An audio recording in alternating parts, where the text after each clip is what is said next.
are some of the people? What is unique about those stories and people? Let's find out. This live stream Zoom session will explore the history of African Americans in the Louisiana, Florida parishes. On the third Tuesday of each month at 7 o'clock p.m. Central Standard Time, I will choose a different topic and invite special guests to explore the rich history of African Americans in the Louisiana, Florida parishes.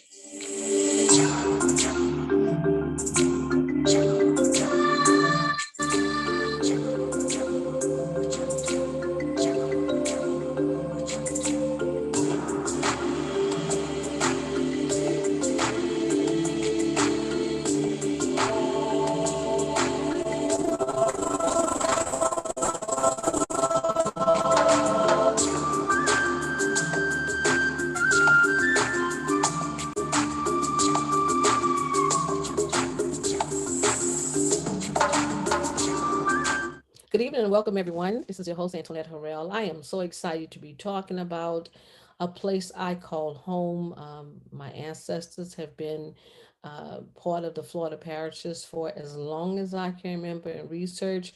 And I want to just outline the name of those 8 Florida parishes. That would be Louisiana, I'm sorry, Tangipahoe, um, Washington Parish, St. Helena Parish, St. Tammany Parish, East Feliciana, West Feliciana, and Washington Parish, if I didn't name that. But anyway, I my ancestors' history goes into St. Helena, Tangipahoe, and Washington Parish, and some in the Livingston Parish. So tonight I have a very special guest joining me. Her name is Lorriane Deamer Lazu, and she will be talking about the family history that connects her to St. Helena, which is the Richardson family. Just recently, I discovered that there was others on that plantation, and one man in particular named Nathan Richardson. Let me just go ahead and pull up that database right quick because I do want to talk about this. It's going to be one of our topics of discussion tonight. Okay, just about there. All right, here we are.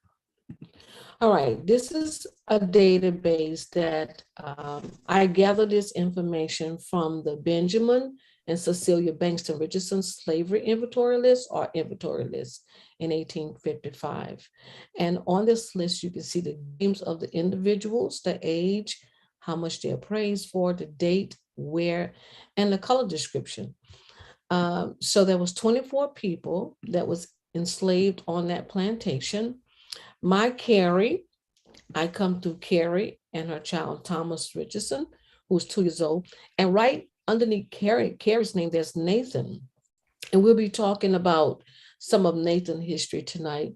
So we're hoping that we can connect with other people. I did make a note to myself to really talk about, I have identified 4 to 5 families who carry that surname Richardson that has a connection to St. Helena, but just do not know how. So let me welcome my special guest, Lorriane, to talk about her family history and how she's all connected to St. Helena. Hello, Lorriane. How are you?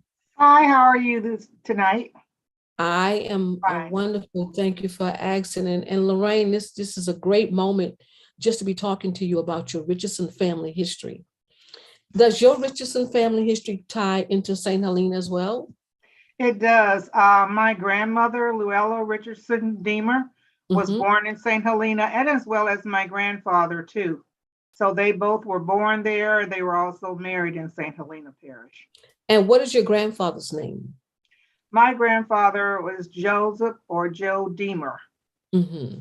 Lorraine, how far back on your Richardson line did you trace your ancestors to? Well, I had traced my grandmother. The first I knew of her was in the 1870 census, and she was 8 years old at the time. Hmm. But in working with you, I was able to go back a step farther from that. But then I also found out who her father was, who was Thomas Richardson. My And there's so many Thomases. I know. Mhm. He There's had so a many son, Thomases.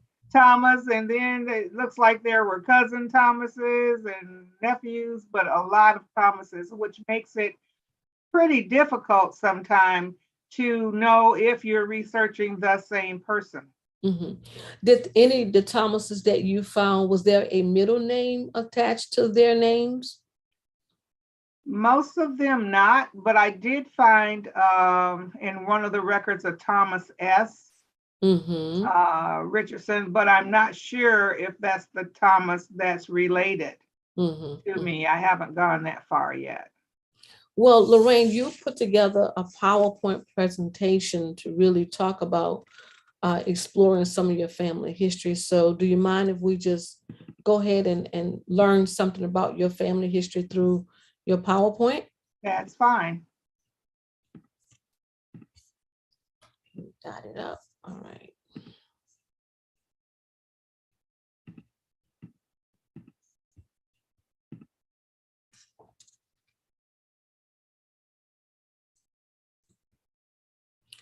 Okay, I'm going to go to the second page. Okay. Mhm. So this is from Luella Richardson Deamer. And Luella was married to Joseph, or we called him Joe. Joe was born in 1886, died in 1965. His nickname was Bondo. And this is my grandmother, Luella Richardson, born in 1892, died in 1979. And one thing I'll note here is both of them were born after the Emancipation Proclamation. So was Luella born in St. Helena? Yes, yes, they both were. Uh-huh. And who was her parents? Her mom was named, I'm drawing a blank. That's okay. Her mom died when she was 5 years old. And so she was actually raised by her grandmother part of the time, and then her father did remarry. And who was her father? Her father was Thomas. Thomas. Yes. One of those Thomas Richardsons, huh? One of those Thomas Richardsons, yes. Do you know when Thomas died? Do you know? He died in 1958, I believe it was. In fact, I have a death certificate to show the audience for him, and I believe it was 55 or 58. And Luella's mom was named Laura Sheridan, but as I said, she died when Luella was 5 years old. So Thomas and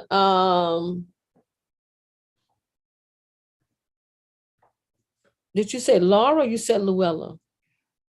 My grandmother's name is Luella Richardson, but her mother's maiden name was Sheridan. So and what was Laura Sheridan was her mother. Was Laura and Thomas married? Do you know? I did not find that they were. I just haven't been able to research that much. Okay. Right. Now, I see here you have a marriage record, August 1817. 1817. And I wanted to mention too to the audience is that sometimes when you're researching, names will not be spelled as you know them. So for instance, here, Joe is spelled Demon instead of Deamer, which is our name, Deamer. But here it was spelled Demon. I have never seen a marriage record for Freeman in 1817. Okay. Well, this was, I think it was from Ancestry that I got this. Okay. And the couple had 10 children. And they had 10 children, and I have their names listed. So Leslie, Clara, Ella, Joseph, Joe Jr., and my dad, Leroy. The next set was Pearl and Thelma. They are both still living. And then Bertha. And Ernest and Luther died very young. One was a teenager and one was a baby. And I did not know about Luther until I started doing this research. I had never heard his name called. Oh, really? So that was a surprise that they had 10 children. Mhm. surprise for me. Since you mentioned you had never heard his name called, was there any oral history that was passed down to you by anyone in your family? Yes, and I have recently been talking to Pearl Deamer about Mhm. some of the history. And as she talks, I have a notepad by me so that I can write it down. Then I'll type it out after she type that after we finish our conversation because I want to keep that record. It would be also good if you would ask her for permission to record the conversation so Yes. that you can go back and listen to it again. When you're talking with her, are you asking her specific questions or are you just letting her talk?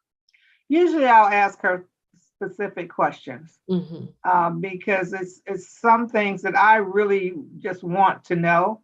So Hmm. I have asked her about those things. Hmm. Mhm. So Joe and Luella were entrepreneurs, and there are some stories behind that. So the one picture that you see Hmm. here where the men are doing the logging, that's not him, but it's a representation. So the story goes is when they were living in St. Helena Parish is that they were actually run off their land. My grandfather was his own man. He had his own business. He was able to hire other people. There was other people, white people, that didn't like that. So they ran him off his land and he ended up in New Orleans. And this comes from my Aunt Pearl, just recently told me this. And actually he had to run off and leave his family. And so luckily they knew someone, it was a white attorney that helped them out and helped them move from that property. And what I would like to do is be able to go to the courthouse at St. Helena Parish and research that land to see exactly what happened there. Hmm. Okay. The other thing, then they moved to Enamit, and later, can you go back? Hmm. Later, they moved to Fluker, and yep, too far. Is that it? Okay, that's it there. So when they went to Fluker, they bought about 40 acres. And so they had cotton. And I'm old enough to remember going to the house and seeing this in the fields. So again, he was still hiring people to work for him. And he had at one point, he made the moonshine. That's why you see the little distillery down there. My aunt said she remembers washing the bottles. And also, he grew sugar cane. So you see here how he would have a mule. I can remember in the wintertime, he would have a mule going round and round to make that press work to pull the juice from the sugar cane. Then later, he would make that sorghum molasses syrup and take it to the French market to sell. Yeah. I used to go and follow those men in St. Helena that was making it up. I think up until about 3 years ago, that was the last time I went there. Mhm. But they could still be doing it as well. So the So there, Deamer aunts, who are these ladies? okay, these are all four of these became educators and graduated from Southern University. So all were teachers. Hmm. Next. So I put Southern University here because it's very prevalent in our family. Hmm. This is the Leslie Deamer family. He's the first picture you see. So he has had children and grandchildren that have attended Southern University. The lady with the glasses on, Patricia, is the firstborn in the family, and she is still teaching math. So Hmm. that's her profession. And staunch alumni of Southern University. She's helped many people to get scholarships at Southern. Awesome, amazing. Next. This is Joseph Deamer, and he graduated from Southern as well, became a teacher, high school teacher, and also a football coach. This is his family, and part of this family has also graduated from Southern University, and among them, there are some that are engineers. Hmm.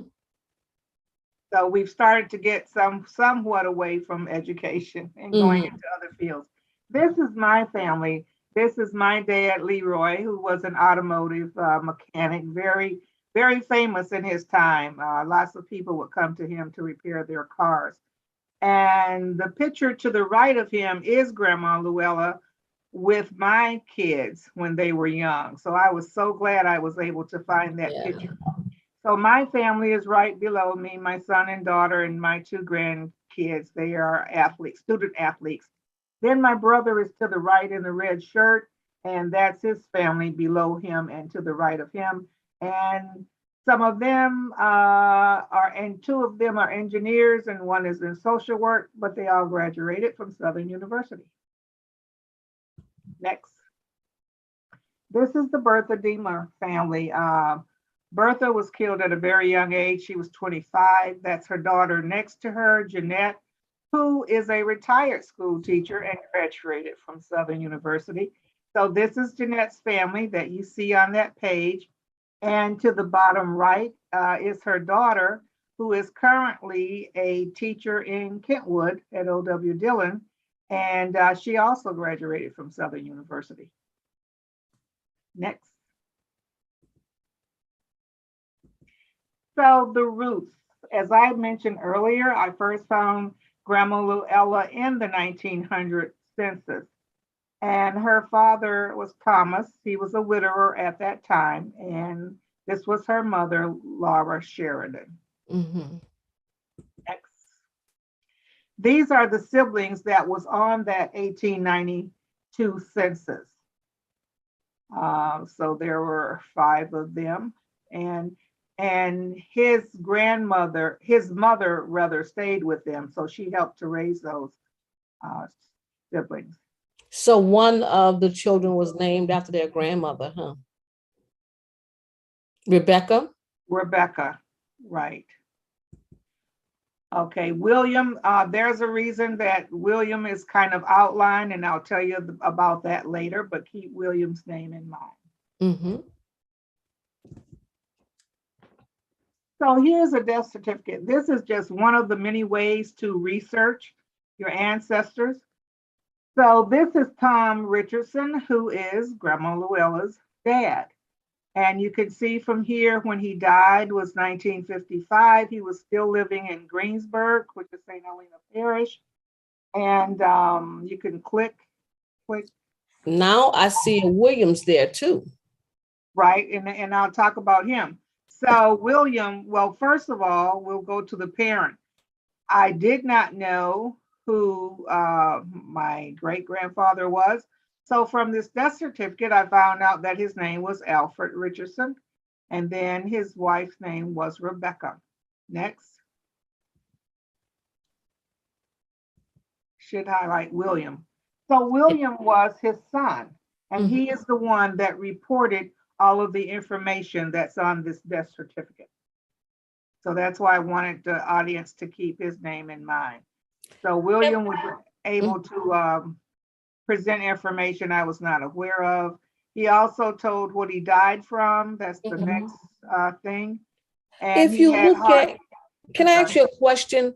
If you look at the very bottom and look like the cemetery, was that Rocky Hill Church? I mean, cemetery. I see ROCK. I think yes, I see Rocky Hill. Mm-hmm.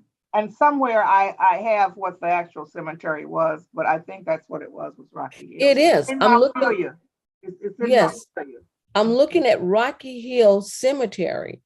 My Thomas is also buried in Rocky Hill Cemetery. Mm-hmm.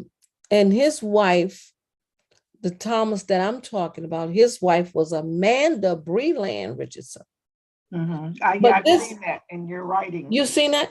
And this is just a coincidence because I'm looking at, there is another Tom Richardson. So I need to go back and look at some of my notes where I recorded the cemetery over there at Rocky Hill to see this other Thomas. Have you been to Rocky Hill Cemetery? No, I have not. You have not. Do you know if he have a headstone? Have you ever seen a picture of a headstone on Ancestry or anyone that had a picture?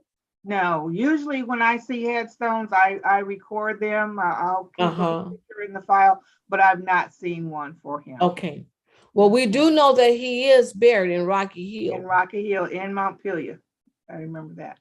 So the next thing highlighted, it told this death certificate told what he died from, which he had heart disease and arteriosclerosis. And he was 92 when he died, so he had also become senile because they have senility on here. And it's good to know the health history of your ancestors because sometimes things are passed down through generations. So it's good to know what they had. The next thing is Alfred. So this is the person that Dr. Harrell mentioned when we first started the conversation. He is the one that was a slave on the Richardson plantation. And at that time, he was valued at $1,100. And with the next slide, she can tell you more about that. Okay. Let's go back to this slide because this is very important. Okay, this is the inventory of those that was enslaved on Benjamin and Cecilia Bankston Richardson plantation in St. Helena. There was 24 enslaved people on the May 30th, 1855 inventory. So there's Charles, Bessie, Ella, Mac, July, Gus, Sarah, Ned, and there's Alfred. So Alfred was 21. And so that tells me we are looking at a whole different line where you are coming through. You're coming through Alfred line. Yeah. Superintendent Jimmy Richardson is coming through Nathan's line. And I am coming through Carrie's line.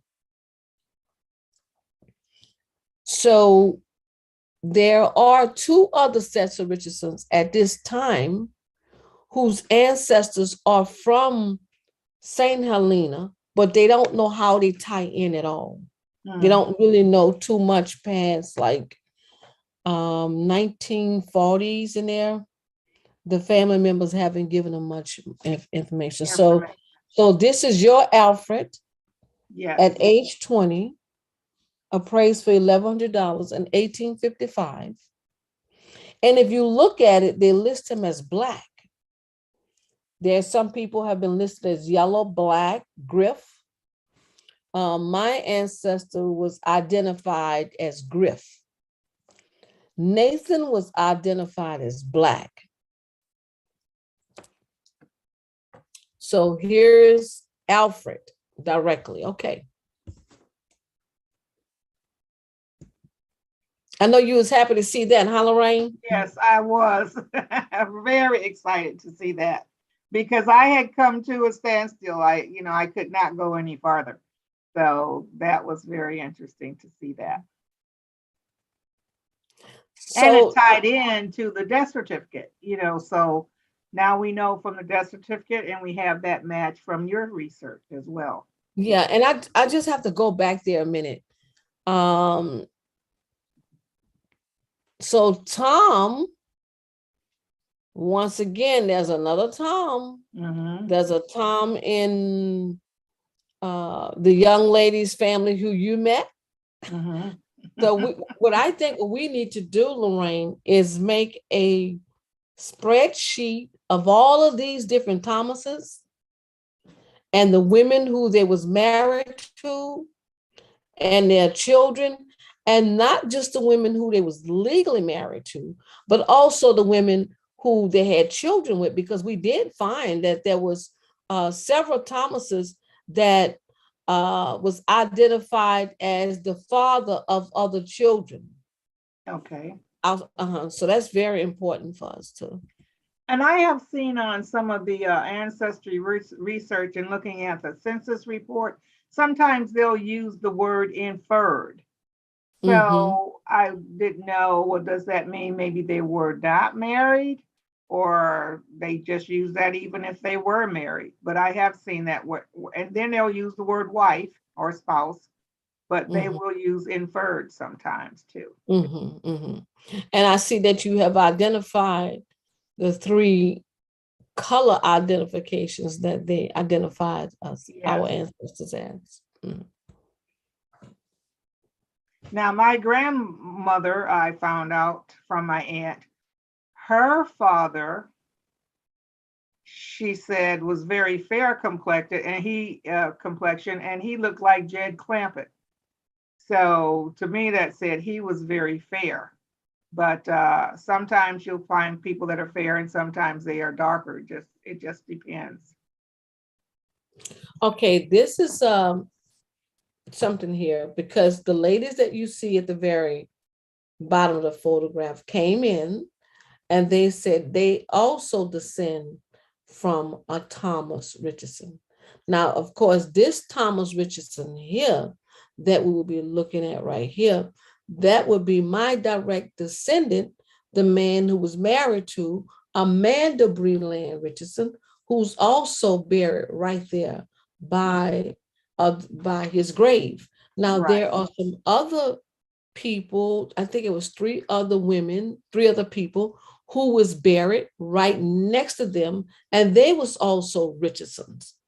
But I don't know the connection between the people in the grave right next to my grandparents, but I do know they're right there by each other. Okay. And so learning through you tonight that your Tom is also buried there. And that So it same. has to be in the same cemetery. So we have to look at this very carefully because I have seen I've heard you say there's a DNA connection between you and the women in the picture, Exactly. but I am not seeing them in my DNA. Okay. No, that's what was really just so awesome with those ladies that was doing their research. And one of the ways you can do research is in the cemetery. And you were actually there with them and were streaming live. And I just happened to check my phone and you were there saying you were researching the Richardsons. So I chimed in and said, oh, my grandmother was a Richardson. This is what is so awesome is that night, if you recall, you called me about 10 o'clock at night and you said, I have someone for you to talk to. And it was these ladies that you see here in the picture.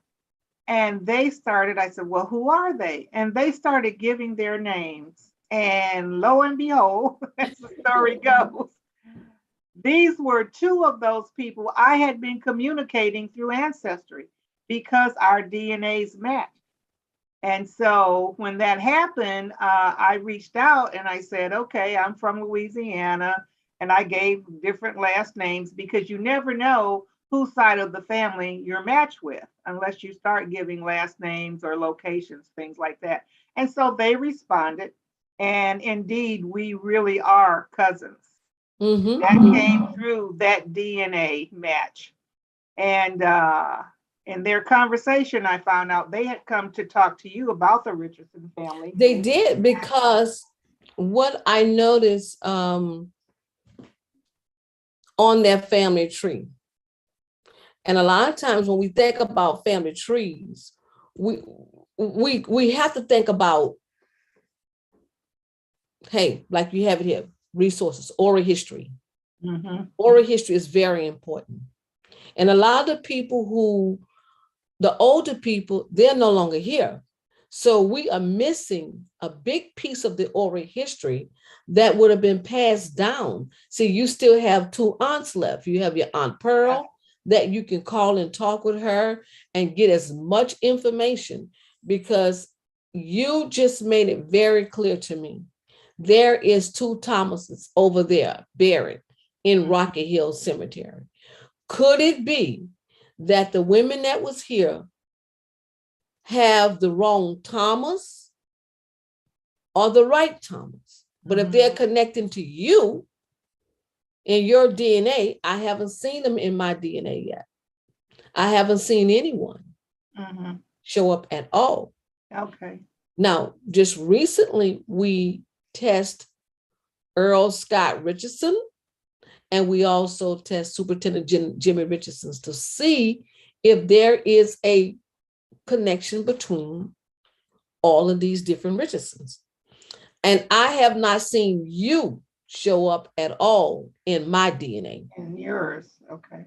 As a summary. I have not seen my DNA summary reveal that you are a connection, but the DNA summary is revealing that Carla and you all are a connection.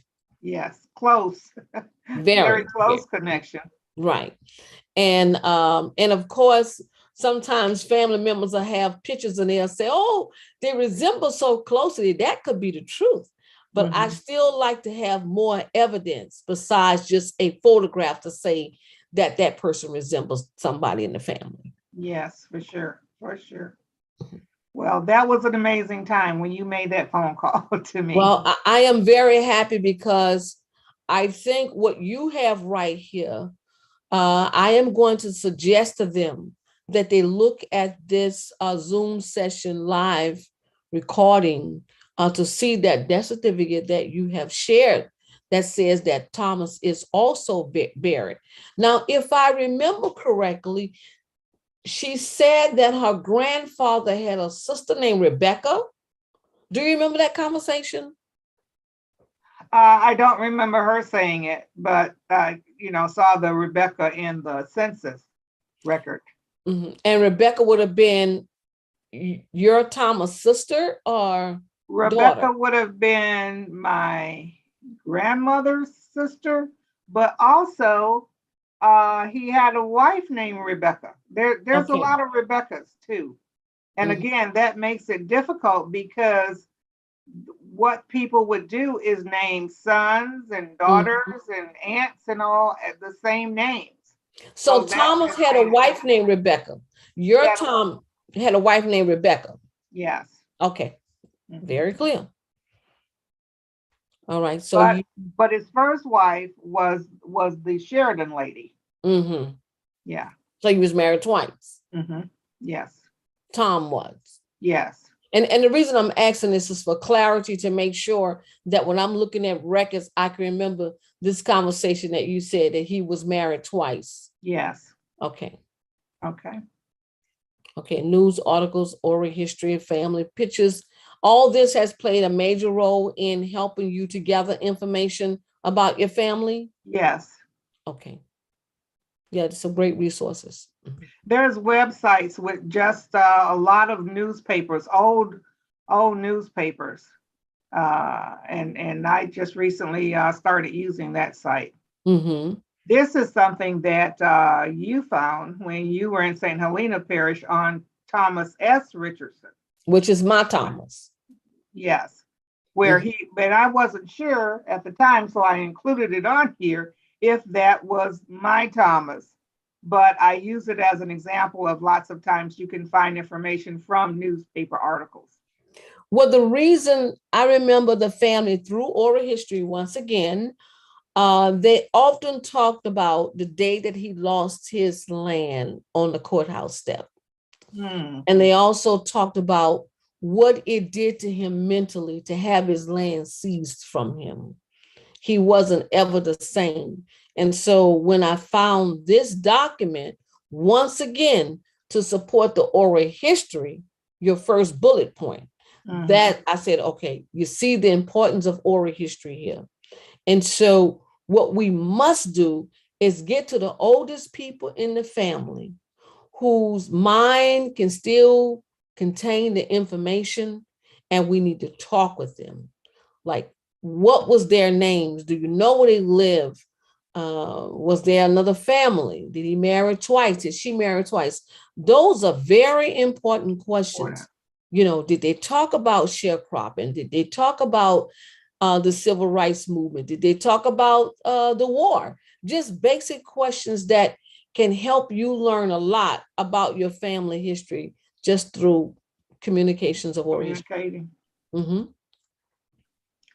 So these are the newly found cousins. So anybody viewing this broadcast that is my cousin, then these are your new cousins. And so they met with Dr. Harrell in St. Helena and went to the graveyard and to the courthouse. And some of them, because I asked where they lived, and I have to look at my notes here, came from Georgia, from Oklahoma, from Ohio, Mhm. and also Michigan. So this was really the stunner. As we talked, I found that two of them live about 45 minutes to an hour from me here in Michigan. So we will definitely have to get together this summer. It would be great to see all of you get together to do like a lot of research and just going back to that cemetery. See, now I'm curious now, because I know I need to look Look, on the US Gen web where I contributed all the database that I created from the cemetery. So I did record Rocky Hill Cemetery. mm, And I would like to know if there was two Toms. It's been so long ago, but I want to know, because if that's it, that explains who these women would have been looking for. mhm. Well, I did find that in a database that he was buried there, and I would have to look at my notes to see which database I used, because Mhm. I actually found it. I was not told that's where he was buried. Yeah, I saw that on the death itself And I hadn't that paid attention said to that that. he was So buried. yeah, Mhm. The so Luella Richardson is to be so continued. it's to be continued because there is still so much to learn. This is just the tip, as they say, tip of the iceberg here from the research that I've done. So I'm hoping that other family members will continue to do research as well as I'm sure I will. Thank you, Lorraine. Thank you for that. I learned something new tonight, and that was very good. And I do want to point out to you, let me just go here. Let's see. All right, I want to pull up something for you. I came across this document in my research right here. And you remember we talked about a Nathan Richardson? Yes. All right. And this document, this is a Freeman Bureau contract where they was signing a contract to work on the place of Jose A. Richardson. So I need to research that name because this is in St. Helena, July the 13th, 1866. Let's see who was on this place. If you can look at it, you will see the said Richardson family. Richardson is to purchase what? Everything necessary. And to leave his furnishings. It's so hard to read this writing sometimes. Said Richardson agreed to feed what? What is that? Only when they are work. Okay, wow. Let's see who was working. Let's see if I can I know I can recognize the names. All right, here it is. Let's go down. You see Nathan, there's Nathan Richardson. Mm-hmm. Nathan Richardson was the one that we saw on that document. Let's pull it up again. Because I do want to share the notes with you when you can see. And why is that important? Because we know what happened to him after slavery.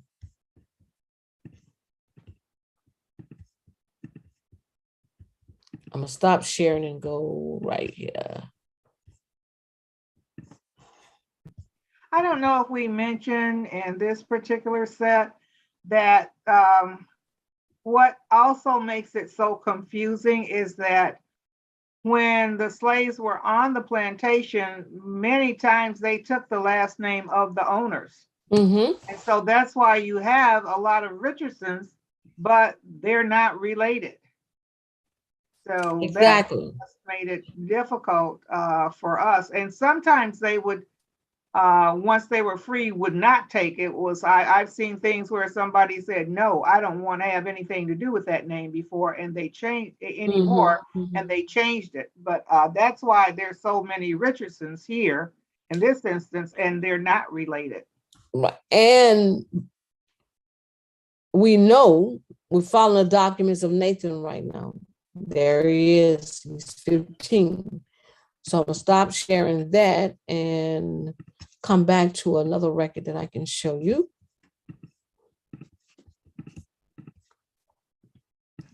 All right, so Nathan is here, Nathan Richardson. And if you look at it, his wife, Dicey, Wesley, 16, Carolyn, 20, May, 20, Andrew, 15. So this is the line that Superintendent Jimmy Richardson come through Andrew, because he has his father, Alonzo Jr., then Alonzo Sr., then Andrew, and then Andrew to Nathan. So you see? Okay. And Nathan was on that plantation. So in 1866, when slavery was abolished, we see where he was at. And there was also some Womacs in the Womac family there as well. So that's very important when you find records like this. It really is.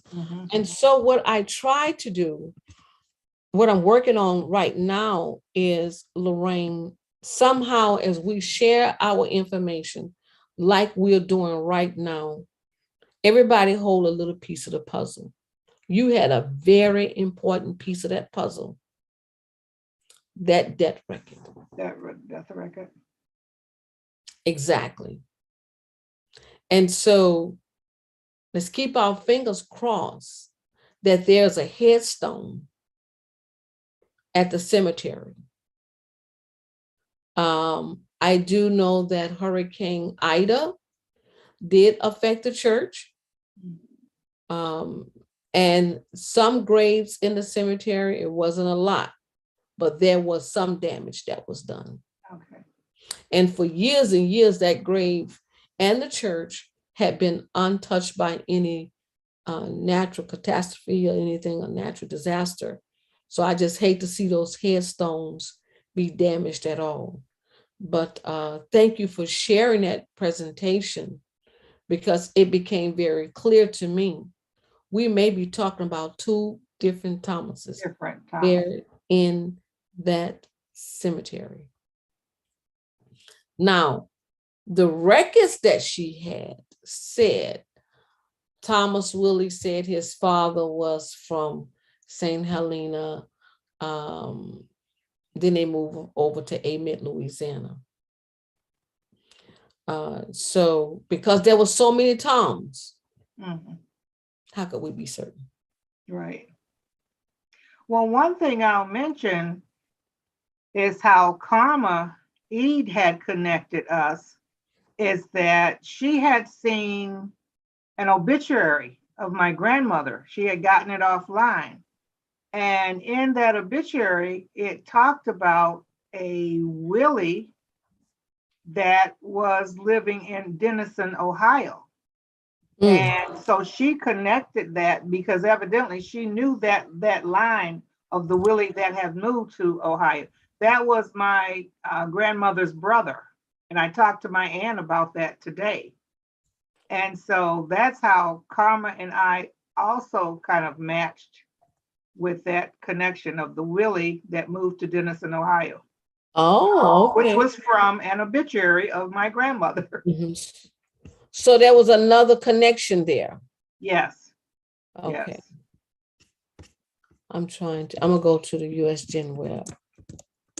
That was a very good connection, because that once again says we know that's the person that we're talking about, Yes. Yes. because it's mentioned in the funeral program.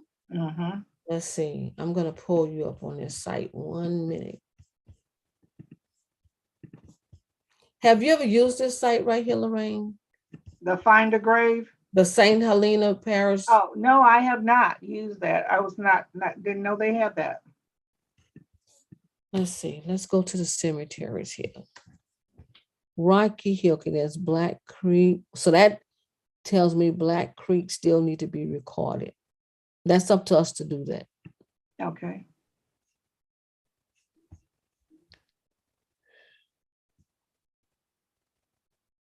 I don't see Rocky Hill. Rocky Hill should be in here.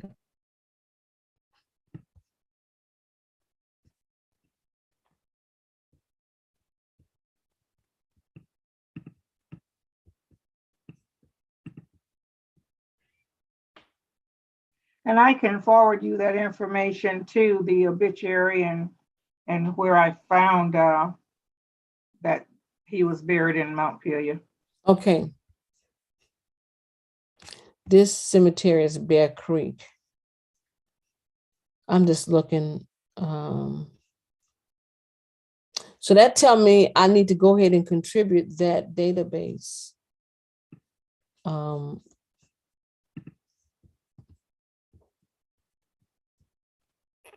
So any of the churches that we see or any cemeteries that really would help us, we need to be very busy at recording. So there's still a lot of them that haven't been recorded. Right, I don't see Rocky Hill at all. But I know I have to make sure it's on there.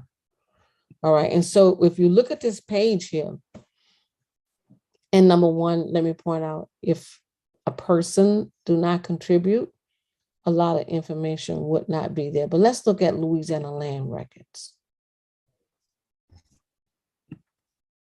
Okay, it took us to the rules. Let's look at something I want to look at. All right, so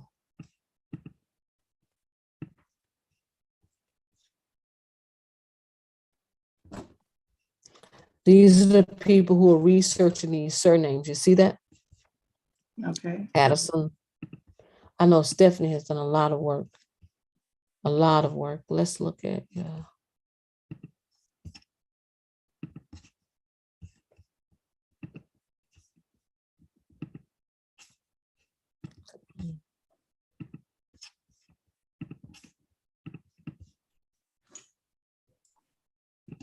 This is a site you should visit.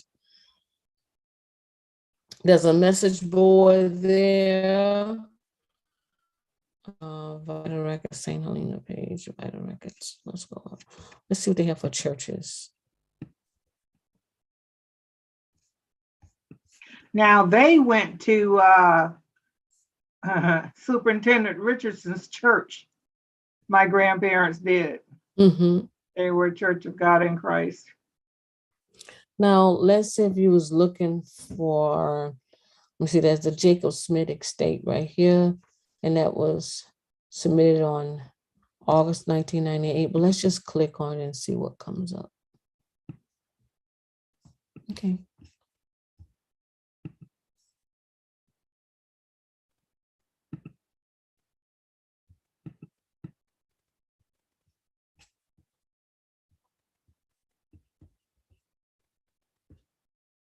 If someone was looking for their family and it was related to, I mean, their family was bound and enslaved by families that have donated their information, it could be very helpful if a person's looking for someone, you know?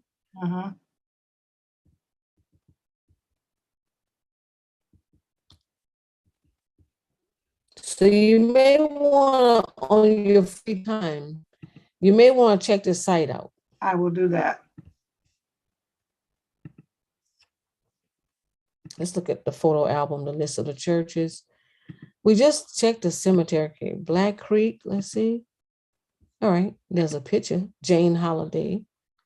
I've seen Jane Holliday's name when I was researching the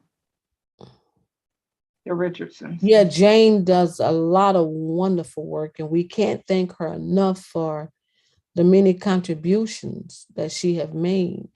Okay, there's Andrew, look, Andrew Richardson. So looks like she took a picture of each headstone and made it available. Let's click on, yep, that's what she did. That's really nice. So this is in St. Helena? Yes, all this is still in St. Helena. So scroll up and see if there's Diemer. No. No Diemer.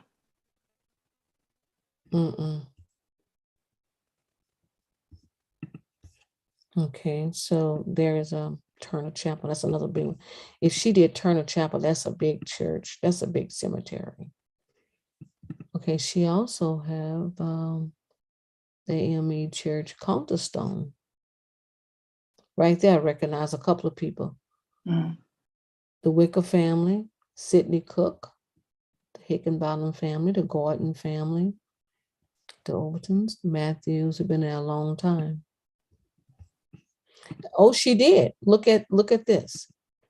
For each person that passed, she has spent her time gathering the information, taking a picture of the headstone, and getting those headstones up online. That's truly a labor of love. Let me stop sharing because that's what I'll do tonight. But you may want to spend some time looking at that site as well.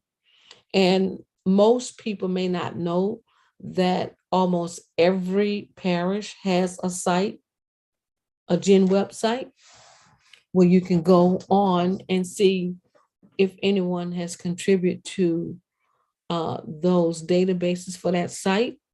And then you yourself may have things that you want to contribute to that site, along the lines of your family. Okay.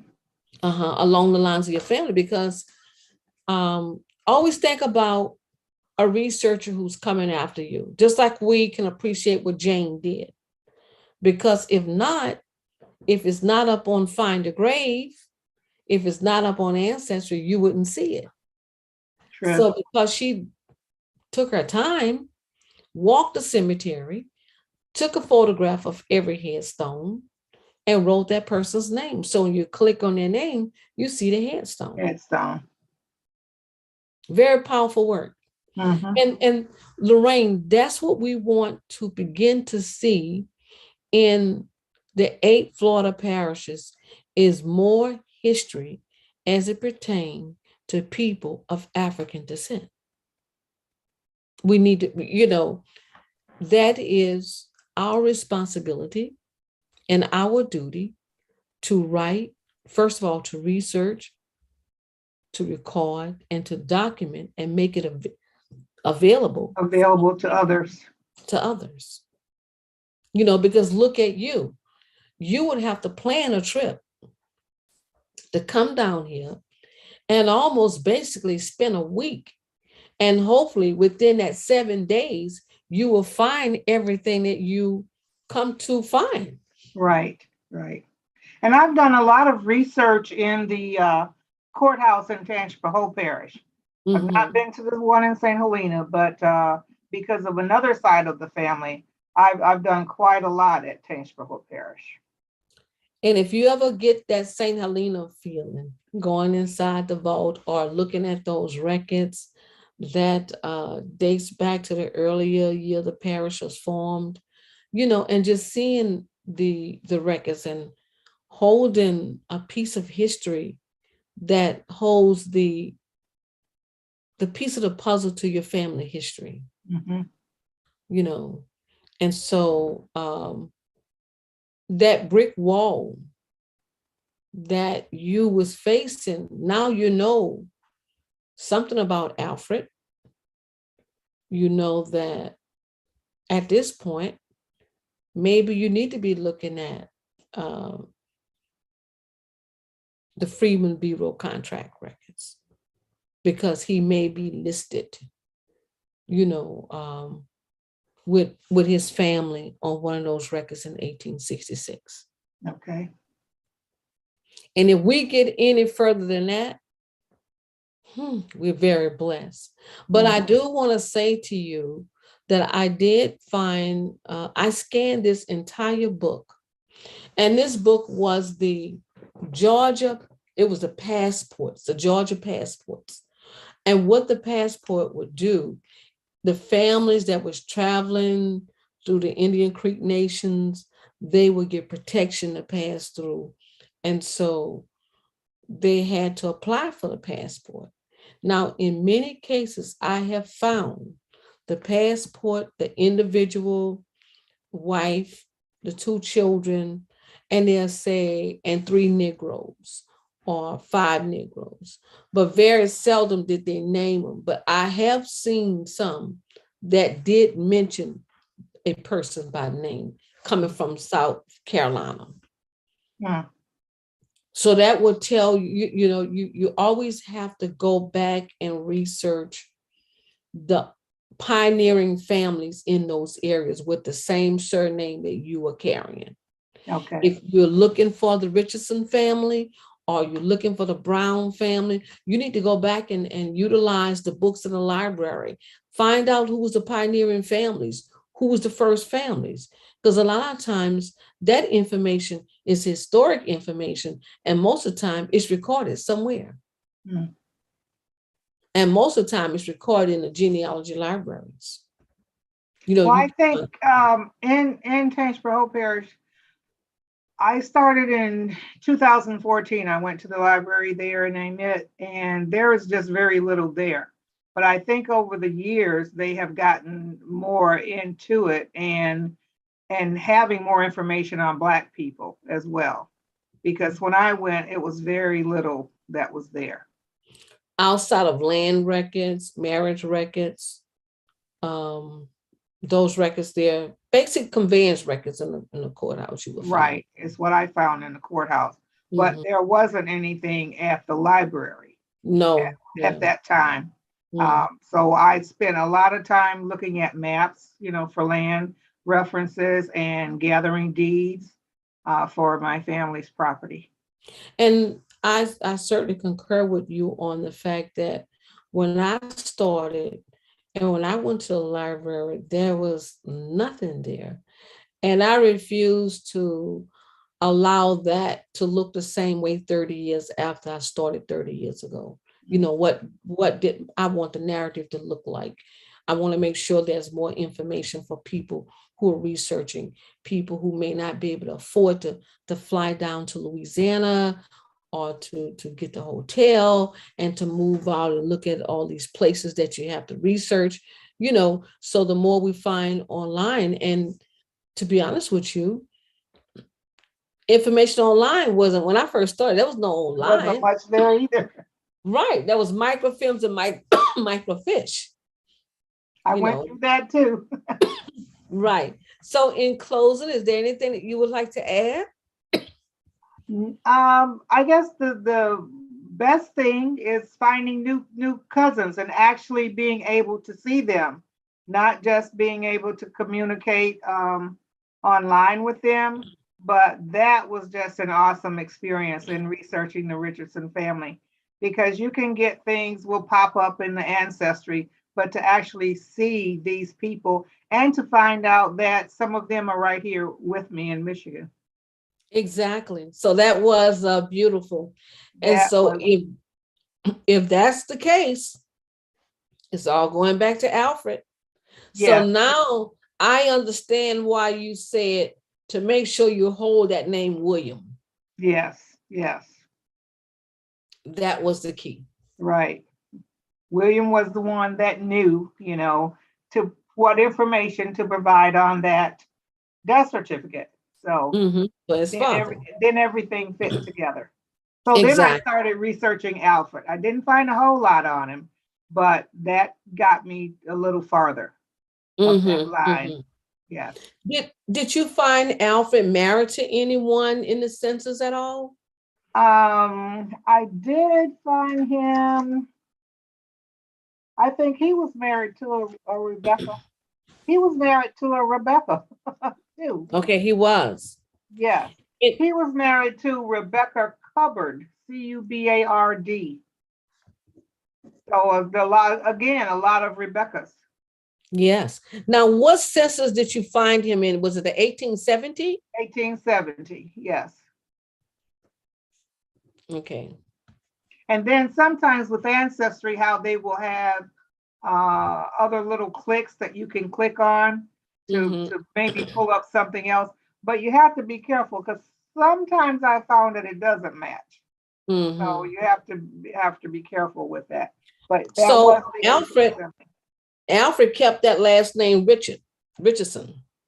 Yes. Okay.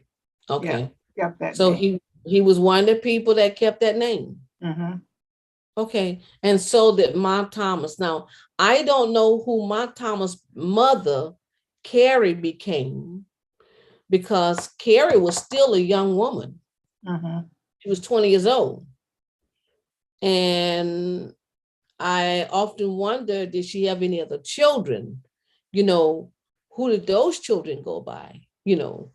So that's a very, very complex thing when you're dealing with the mother versus the father. Right, because she could have married someone and changed her name. Right. And And all of her children could have been um, Browns instead of Richardsons.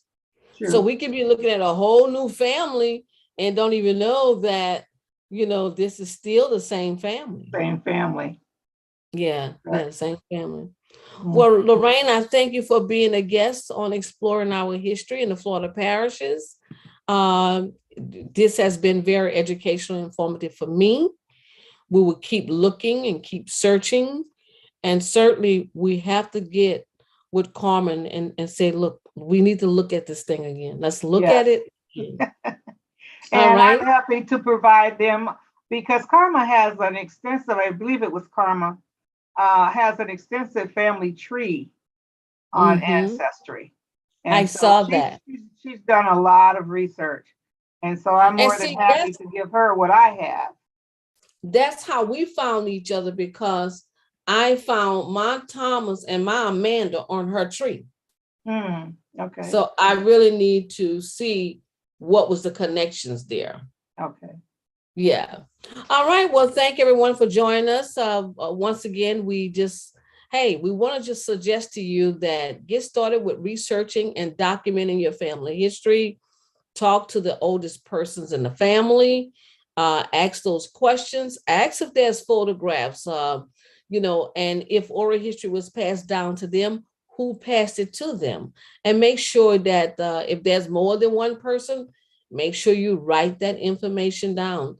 And I would suggest to you that it would probably be better if you can record it, because then you can go back and listen word for word, and there will be nothing that you will be missing if you record it. So thank you for joining us right here tonight. Thank you. Thanks, Lorraine. Good night. Okay. Thank you. Uh-huh.